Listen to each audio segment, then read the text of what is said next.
नमस्कार दोस्तों, honest critic में आपका स्वागत है। दोस्तों, इस वीडियो का जो टॉपिक है वो आपका इंटरनेशनल वेबिनार को लेके है। यानी कल रात को जो इंटरनेशनल वेबिनार हुआ था उसमें मिस्टर ऐश ने जो इंपॉर्टेंट अपडेट्स दिए थे, उन इंपॉर्टेंट अपडेट्स को इस वीडियो में मैं आपसे शेयर करने जा रहा हूँ। तो चलिए वीडियो शुरू करते हैं। तो सबसे पहले एनडीए के बारे में क्या कहा गया है उसको मैं आपको डिस्कस कर देता हूँ। तो एनडीए के बारे में कहा गया है कि एनडीए में एडिटिंग का ऑप्शन नहीं रहेगा और कंपनी जो फाउंडर्स है जो भी अनएक्सेप्टेबल सिग्नेचर्स किए हैं तो उनको कॉन्टैक्ट करेगी मेल्स के थ्रू या फ़ोन के थ्रू, जैसा भी ऑप्शन रहेगा तो उनको बताया जाएगा कि ये प्रॉब्लम है आपके सिग्नेचर में, तो इसको आप उसको करेक्ट कर लीजिएगा अकॉर्डिंगली, जैसे भी वो इंस्ट्रक्शंस देंगे। फिर सेकंड बताया गया है कि जो 7,000 फाउंडर्स हैं उनका इम्प्रॉपर प्रोफाइल्स है। इम्प्रॉपर प्रोफाइल्स का मतलब हो गया कि उसमें जो फ़ोन नंबर है वो प्रॉपरली एंटर्ड नहीं है, या फिर जो नेम है उसमें कहीं डॉट है, कहीं पे गेस्ट है, या फ़ोन की जगह 000 डाल दिया है। तो इस तरह के जो चीज़ें हैं उसको आपको करेक्ट करने के लिए कहा गया है। तो काइंडली आप प्रोफाइल पर जाके उसको करेक्ट कर लीजिएगा। जो तीसरा जो अपडेट एनडीए को लेके है वो कि 8,000 फाउंडर्स ने अभी भी एनडीए साइन नहीं किया है, तो उनसे रिक्वेस्ट किया गया है कि काइंडली आप जाके साइन कर लीजिएगा, क्योंकि अगर आप साइन नहीं भी करोगे तो ऑन पैसिव जब नेक्स्ट स्टेप में जाएगा तो आपको छोड़ के या फिर उसी स्टेज में छोड़ के वो आगे बढ़ जाएगा, क्योंकि एनडीए साइन करने का जिम्मेदारी तो फाउंडर्स की ही होगी, क्योंकि आपके एंड से ही उसको एक्सेप्टेंस मिलना चाहिए। तो ये आपका एनडीए को लेके था।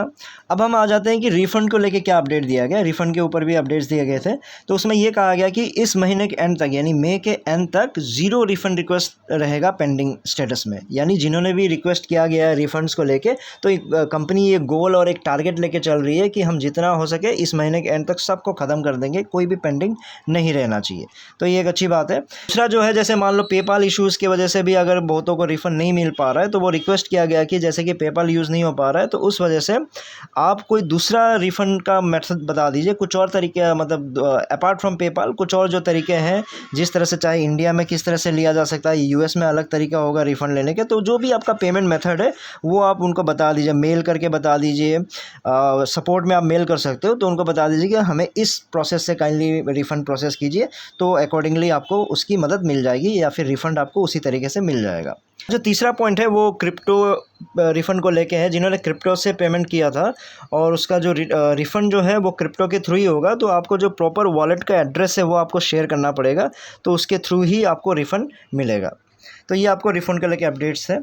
फिर आपका दूसरा है डेटा सेंटर को लेके जो अपडेट दिया गया है। सो डेटा सेंटर को लेके ये बताया गया है कि जो बहुत ही जल्द, यानी आपका जो डेटा सेंटर है बहुत ही जल्द अप हो जाएगा और रन करने लग जाएगा, लाइव हो जाएगा, और वो 1 महीने का टाइम भी नहीं लगेगा जो बताया गया है। और प्रोबेबली उसका जो अप्रॉक्सीमेट जो टाइम अगर मान के चलो तो मिड जून का बताया गया है, यानी मिड जून तक आपका जो डेटा सेंटर है वो आपका लाइव हो जाएगा।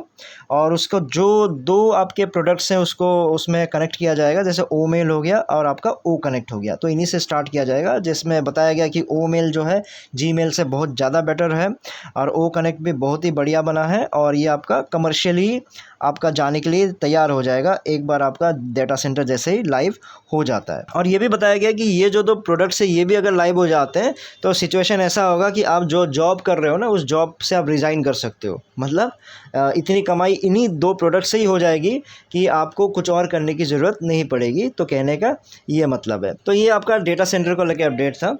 अब है आपका फाउंडरशिप क्लोजिंग डेट, यानी जो फाउंडरशिप कब क्लोज़ हो सकता है, जिसके बारे में ऑलरेडी सब एक्साइटेड थे कि क्या है, कब होने वाला है। तो उसको लेके आप लोगों को बताया गया है कि 23 जून के बाद आपका फाउंडरशिप पोजीशन अवेलेबल नहीं रहेगा। तो उससे पहले भी पॉसिबल है, लेकिन हो सकता है आपको डेट मिले या फिर ना मिले, लेकिन हाँ 23 के बाद आपका फाउंडरशिप पोजीशन नहीं मिलेगा, आपका फाउंडरशिप पोजीशन अवेलेबल नहीं होगा, यानी उसको आप लास्ट डेट मान के चल सकते हो। सो दोस्तों, ये आपके इंपॉर्टेंट अपडेट्स थे, और इसका जो भी कंक्लूजन और रिव्यू है वो मैं नेक्स्ट वीडियो में करूँगा, क्योंकि अगर इसी वीडियो में करूँगा तो बहुत ज़्यादा लंबा हो जाएगा। तो इसमें मैं यही चाहता था कि इसमें जो इंपॉर्टेंट अपडेट्स है उसको कवर कर दूँ, क्योंकि बहुत सारे ऐसे भी व्यूअर्स हैं जिनको जो कंक्लूजन है, रिव्यू है, एनालिसिस है, उनको पसंद नहीं है, वो फिर उनको गालियाँ निकालने का मन करता है। तो इसलिए मैं सोचा कि चलो उसको सेपरेट वीडियो में ही डाल देता हूँ, ताकि जिनको देखने का मन नहीं होगा वो नहीं देखेंगे। ठीक है दोस्तों, फिर इस वीडियो में इतना ही था। फिर नए वीडियो में नए टॉपिक के साथ आऊँगा, तब तक के लिए टेक केयर, बाय बाय।